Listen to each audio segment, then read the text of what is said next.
On the 29th of May, some 28 million registered voters will head to the polls to elect South Africa's new national and provincial governments. After 30 years of ANC rule, this year's vote is presented by many parties and commentators as the most important since 1994.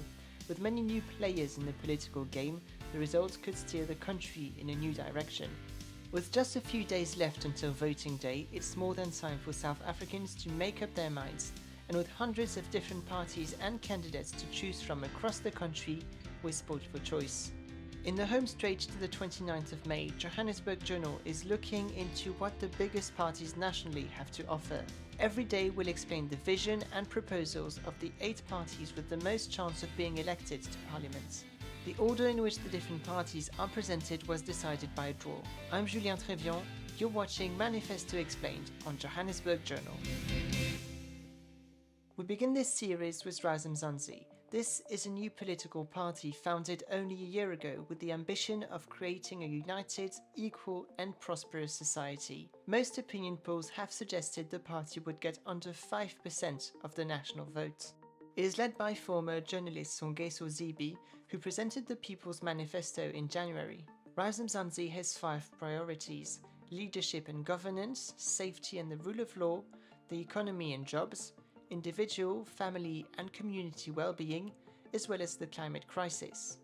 A Mzansi majority would build a capable government and public service. The number of cabinet ministers would decrease, measurable incomes and performance reports would be introduced across the state. Only the president and deputy president, as well as visiting heads of state, would benefit from the infamous Blue Lights Brigades.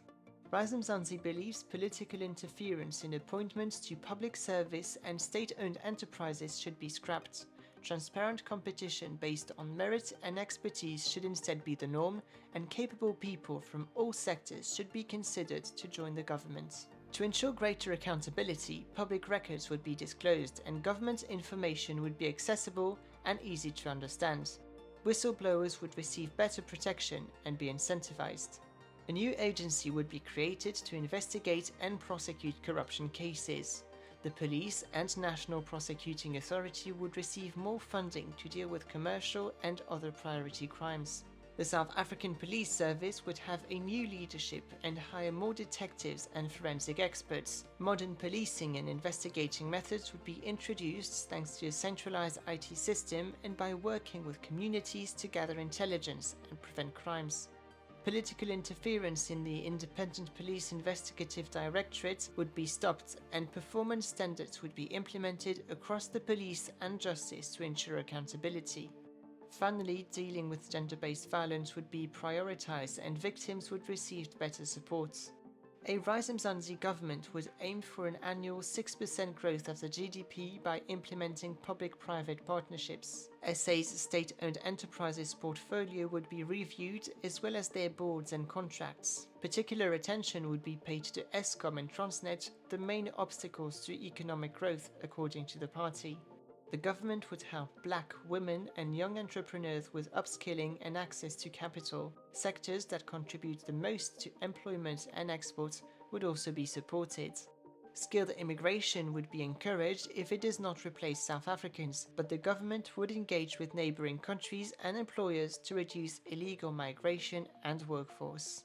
Mzansi would ensure everyone can access a healthcare facility within 15 minutes and a major health facility within an hour. A focus on mental health and rehabilitation centers is also featured in the manifesto.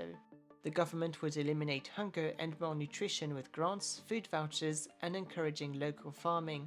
The school curriculum would be Africa-centered, mandatory bilingual education in at least one African language would be implemented, and pit latrines would finally disappear from all schools.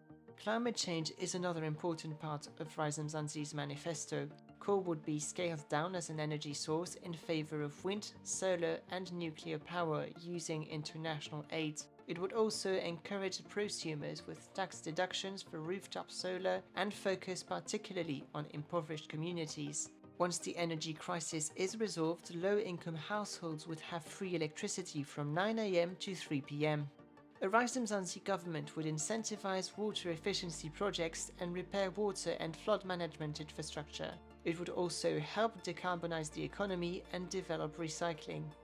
Thank you for watching. You can support Johannesburg Journal by subscribing and by liking, commenting and sharing this video. Manifesto Explained will be back tomorrow with a focus on the Democratic Alliance. Until then, salagahle.